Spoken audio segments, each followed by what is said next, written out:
Hi everyone, welcome to my channel. Thank you so very much for completing 1000 subscriber. Means a lot to me. Now, today I'm going to talk about the latest what's going on under TR to PR pathway and FAQs. I have gathered all the queries whatsoever is being sent to me through Instagram, Facebook, and my email account and then YouTube. So I'm going to try to make sure you get all the answers. Now, first thing first, now, the good news is that Canada's Immigration Minister Marco has mentioned or hinted upon that they probably would be reviewing the or raising the cap for international students. So that's really good news. Now, if you see here, the quick update is like for international students, 40,000 was actually the target, and it reached to its cap within like 24 hours. So that was amazing. And now for essential workers and healthcare workers, the target is actually 50,000. And as of now, only 10,000 applications has been received, and still it's going under review. There are various factors responsible for that. First and foremost, that a lot of people or students were queued up for IELTS test, and the IELTS website itself got crashed. And then on top of it, they are still in the process of gathering the information, getting the documents from their employers. So there are a lot of things happening, and for international students, again, the applications are in the process, so they are going to review it.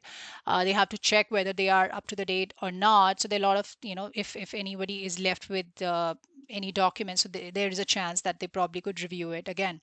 Now, for other three streams, for French speaking and bilingual candidates, there's no as such cap, and the process is still open, until November 2021. So I'm going to talk about more for essential workers in non-healthcare category today, step by step. So these are the FAQs. So I'm going to read the questions first, and then I'm going to walk you through step by step through cic.gc.ca website.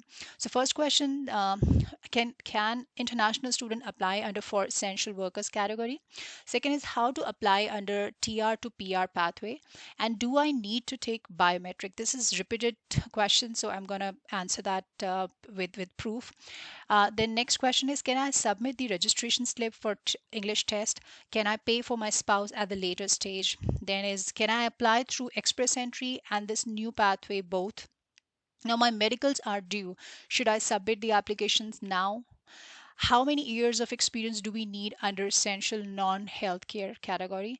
That's again very important and a lot of confusion. So I'll try to answer all your questions. Should we pay total processing as well as right of permanent resident fee in one go?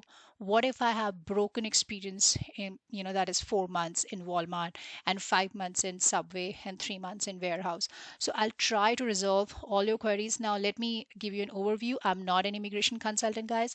However, I have worked with immigration industry for more than 3 years in operations department, and now I know exactly how it works. It was a time of file number, interview, or waiver, then medicals and landing papers. Now, people who have applied almost 8 to 9 years ago, they know what I'm talking about. So it's not that I have applied on my own for my case. At the same time, applied for innumerable clients during that time. All right, so let's move on to my first question here. Many of you have, raised that can international student apply under for essential workers category? Yes, they can actually apply under that in case if you have been able to achieve 1,560 hours. That's the eligibility criteria they are looking for. And if you go in employment category, you need to have the documents like this, and I'm going to cover each and everything step by step. Now, how to apply under TR to PR pathway? So you can simply go on cic.gc.ca website, and you will see here in the same. I'm going to send the link in the description box below so you can see who can apply. So if you see here, if you select this workers in Canada healthcare, this is open. But if I see recent international graduates from Canadian institutions, so this is the one which has reached the limit. Otherwise, you can apply under remaining five categories. Now, the third question, do I need to take biometric? Biometric is mandatory for those who have not gone through it. However, in case if you've applied for your student visa, it's not required. It's clearly mentioned on the website also. If you see here in the biometric section. Now, biometric is valid for, good number of years. So you don't need to worry about that. I'll just take you to the biometrics section here.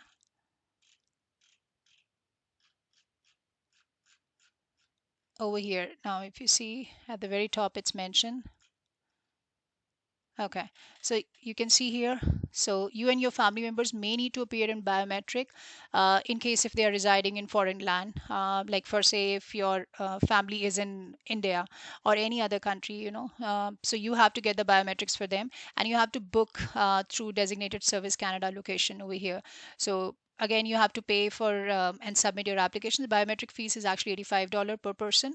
So you can check that information. You need to book an appointment to get your biometrics. Again, in your case, you will need it. As I mentioned, that it's good for 10 years. So the biometrics assumption for permanent resident applicants who have given biometrics within last 10 years. So that's all sorted.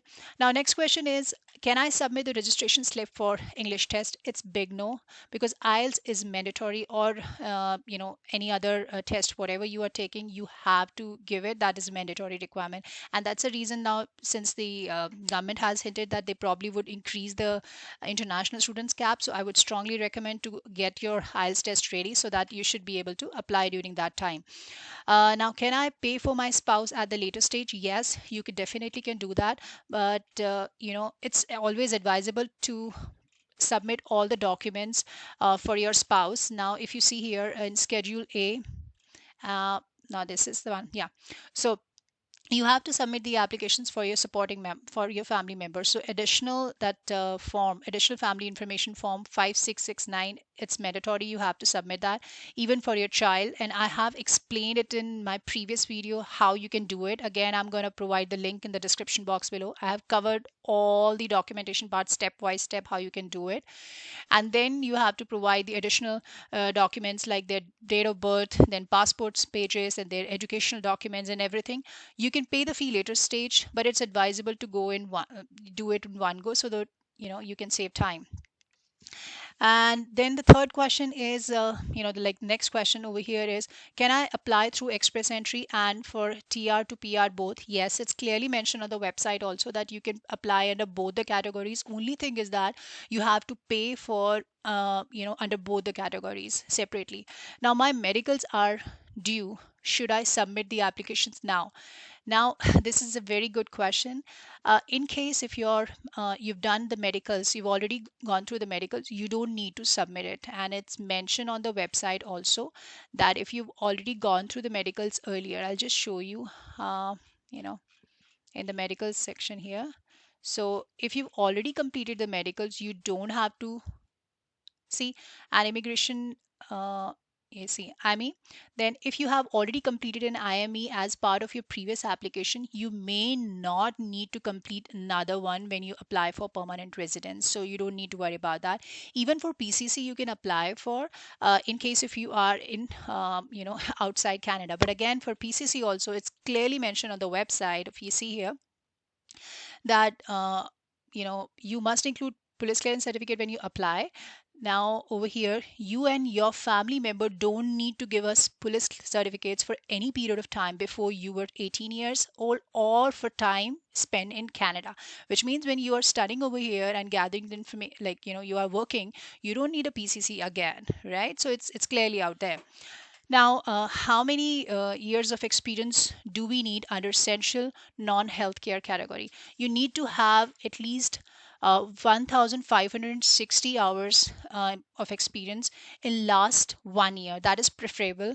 Now, people are saying that in last 3 years, but if you see on the website also, it's indicated it's better to go in last at least 1 year. You need to have that much of experience, right? And now, there is another question that should we pay total processing fee as well as right of processing fee in one go? Yes, you have to pay it. Like you have to submit both the fees in one go with all the set of documents what's mentioned out here. So if you scroll down the page, you will see the fee structure is also mentioned.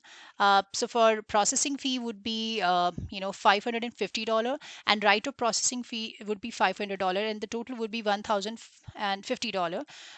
Now for a child, like a dependent child, it would be $150. It's again mentioned on the website. You can check the information. Now, this processing fee is non-refundable. So for any reason, if your application is not processed, that $550 would not be refunded. However, the right of processing fee would be refunded, and it has always been there. Like, even last, like, 8 years ago, used to have the same format. That right of processing fee is always refundable. Now, moving on to the last question: what if I have broken experience, like 4 months in Walmart, 5 months in Subway, 3 months in warehouse? Am I eligible? Yes, you are eligible. Like, again, you need to have 1,560 hours of experience over here, and you can always check your NOC under this. So I have cleared it. So if you see, it's under essential, like eligible essential occupations, like if you're working as a cashier, service station attendants, store shelf stockers, like if you're working as a cashier at Walmart, or if you're working as a maybe like an attendant at any warehouse, you definitely can submit that experience. Make sure that you get the documents. Now, this is the most important part, and I really would like to cover it here. And I remember when I was working, we used to gather as much as information we can. So guys, in case if for say, if your current employer is not getting you the letter, now first and foremost, you need to get the record of employment. I'll just be on the gather the documents page. I'll just show you where exactly you can find it. Now, supporting documents, yeah, here. So proof of current employment. Now, if you see here, it's a copy of your work permit. It's all mentioned out there: location of work, specific period of employment. Now, in some cases, you cannot get all these information, right? Like description of main responsibilities and duties. I know, like in Walmart, they will not give you so much of descriptive information. Now, total annual salary with benefits, number of hours you work. So what you have to do is, you have to get your record of employment, your T4 forms, your pay stubs, your notice of assessment, and then try to send an email to your employer or to your supervisor to get those information, just documented. Like, I need the description for my main responsibilities and all. So you get it in documented, and in case even if you get the reply as a no, you have to submit it. So you have the documentation part. Now you have to make sure that you collect the T4 and then pay stubs. That's mandatory. So uh, if you can get the description, like job duties in detail, that will be amazing, because that's going to make your case more strong. So you have to give it a complete explanation of what exactly you're doing, and that's very important. So just keep that thing in mind. Now, this was all, and if you have any questions, you can always write back to me, and I can definitely help you out with all your queries. So thank you so very much for visiting us, and I hope you had a great session, and hope all your queries has been sorted out well. So in case if you have anything to ask, you can always write back to me on YouTube or to my Gmail account, that renu736@gmail.com. I'll try to resolve as much as I can. Thank you so very much, and all the best. Bye.